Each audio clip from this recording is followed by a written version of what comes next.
Last broadcast, a haunting signal.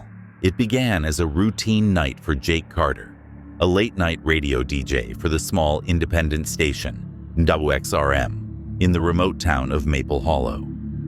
Jake loved the quiet hours of his shift, spinning vinyl and taking calls from insomniacs, truckers, and the occasional prankster. But this night would be different. This was the night he received the call. It was just after 2 a.m.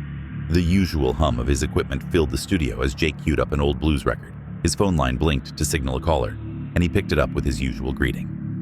"Good evening. You're live on WXRM. What's on your mind tonight?" There was a pause. Then a voice, raspy, distant, almost mechanical, spoke. "They're coming. You can't stop them." Jake chuckled, assuming it was a prank. Well, that's one way to start the night. Who's coming, friend? Aliens? Zombies? The voice crackled with static. Not them. It. Before Jake could reply, the line went dead. Shrugging it off, he dismissed it as a prank and moved on. But the unease lingered, a faint whisper at the back of his mind. Minutes later, his equipment began to act up. The music slowed, distorted, then stopped altogether. The signal meter spiked erratically. Jake frowned, adjusting the dials, but the interference only worsened. Then, faintly, through the static, came a sound. A voice. It wasn't like any voice he'd heard before. It was layered, echoing, and filled with a strange cadence.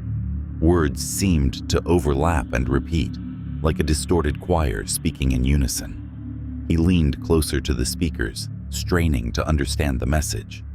"You have been chosen." Suddenly, the lights in the studio flickered, and a deep chill filled the room. Jake's breath misted in the air. The voice returned, louder this time, and filled with urgency. "Turn it off before it comes." Jake felt his stomach drop.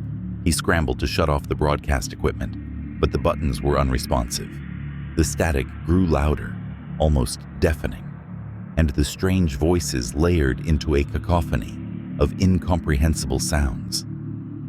As he turned to grab his phone, Jake saw something out of the corner of his eye. A figure stood just outside the glass window of the studio. It was tall and impossibly thin, its silhouette barely visible against the dark, its head tilted unnaturally, as if observing him. "Who's there?" Jake shouted, his voice cracking with panic. The figure didn't move. It just stood there, silent, watching. Jake grabbed the nearest object, a heavy microphone stand, and approached the window cautiously. But as he got closer, the figure was gone. No sound, no movement, just the faint reflection of his own terrified face in the glass. The phone on his desk rang, jolting him. He answered it with trembling hands. "Hello?" The raspy voice returned, harsher and more distorted than before. "You didn't listen." The line went dead again, and the studio plunged into total darkness. Jake fumbled for his flashlight, his heart pounding in his chest. The beam of light barely cut through the darkness, but it was enough to reveal the truth. The figure was inside the studio now, standing in the corner. Its shape was wrong, jagged and shifting, like a broken shadow trying to hold form. It moved closer, its steps soundless, yet echoing in Jake's mind. The static on the speakers grew louder, merging with the inhuman whispers. Jake backed away, his flashlight flickering. He screamed, but his voice was swallowed by the cacophony. The last thing Jake saw was the figure reaching out, its elongated fingers wrapping around the microphone.